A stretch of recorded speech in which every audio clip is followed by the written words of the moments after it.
everyone to the finale episodes of the Pangea House Stories series. I want to thank everyone who's been a part of this project so far, everyone who has shared stories with me, either in an interview or a phone call or something that they've submitted.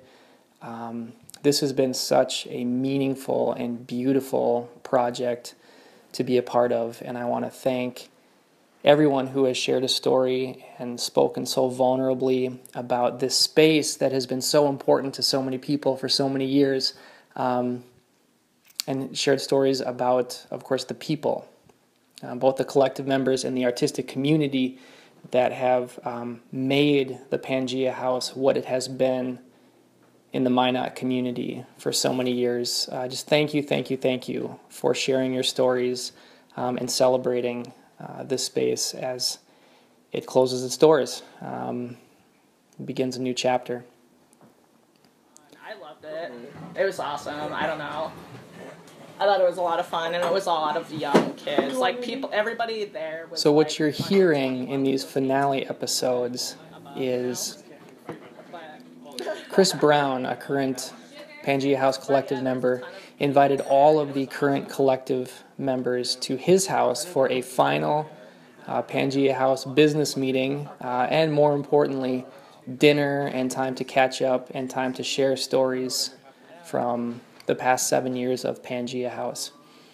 So as people began to arrive at Chris Brown's house, everybody brought food and stuff to drink, and people sat down at the table and immediately began catching up and started sharing these stories from the rich history of this art space.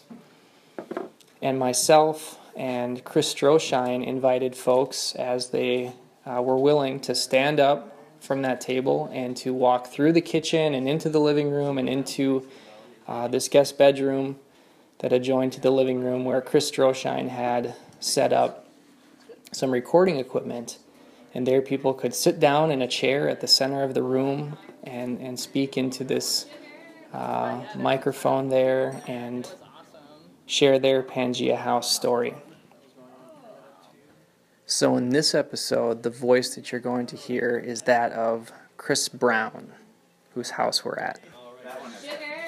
But yeah, there was a ton of people there, and it was awesome. Yeah. Because I know there also there's like a electric leprechaun that was going on for a minute too. That was like dubstep. So my story related to Pangea House. I was 18 years old, and I was tasked to help run an all-ages music venue that existed prior to Pangea House. It was called the Red Carpet. It was located on Main Street, across from Otis and James, under what was at that point Main Street Books. It was run by a friend of mine, Nick Cavallo, and he had been running it for 3 years up to that point with a group of people. My friend Casey, Nate Bice was involved for a while. James Hansen was involved, his brother Andy Cavallo. There was really like a crew of people doing it. And Nick was ready to be done. He was moving on to other work. Pretty sure he was finishing up his bachelor's degree.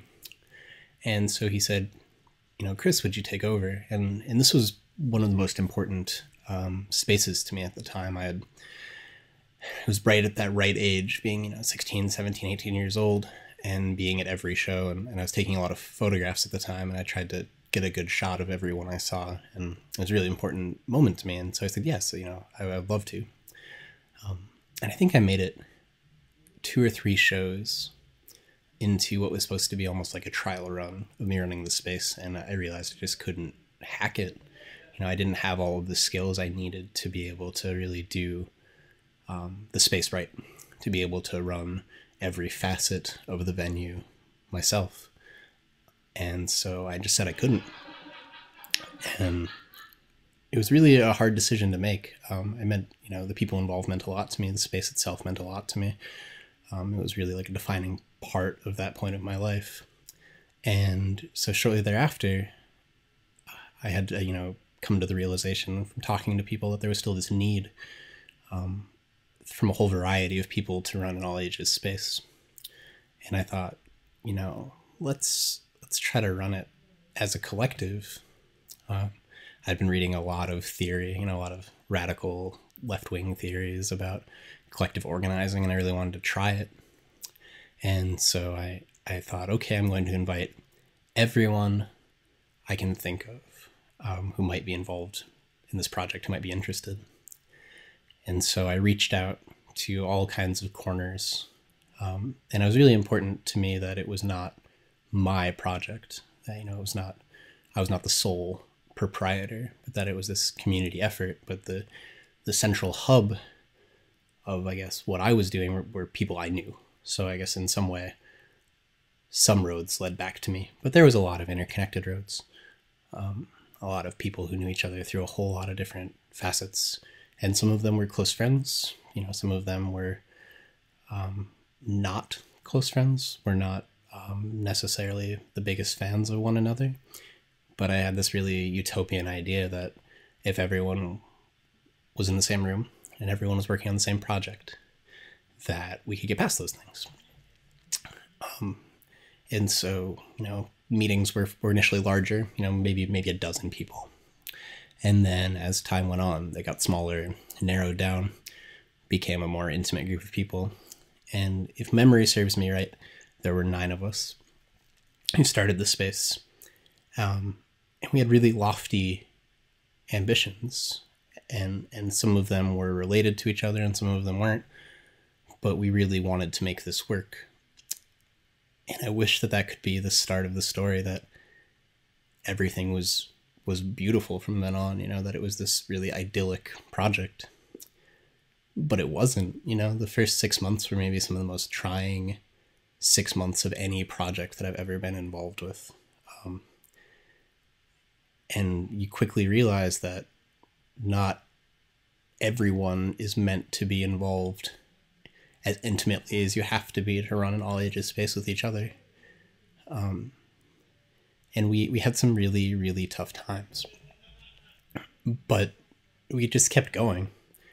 And I think that's what really kept us as an organization running up until this point, is that we just kept going, When it started out,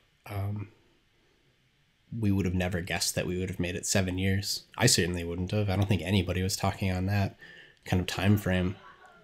But I think what made it work was that we all had a different set of skills. And when people would leave to pursue either things that were more fulfilling to them, or because of more dramatic situations, or because of moves, or because of heartbreak, or whatever it happened to be, somebody else came in. And you can look back at these times and see how the influence of all the different members have shaped and molded and turned Pangea House into what it ended up being. And I look back now, 7 years on, I was 19 years old when this started. I was a kid.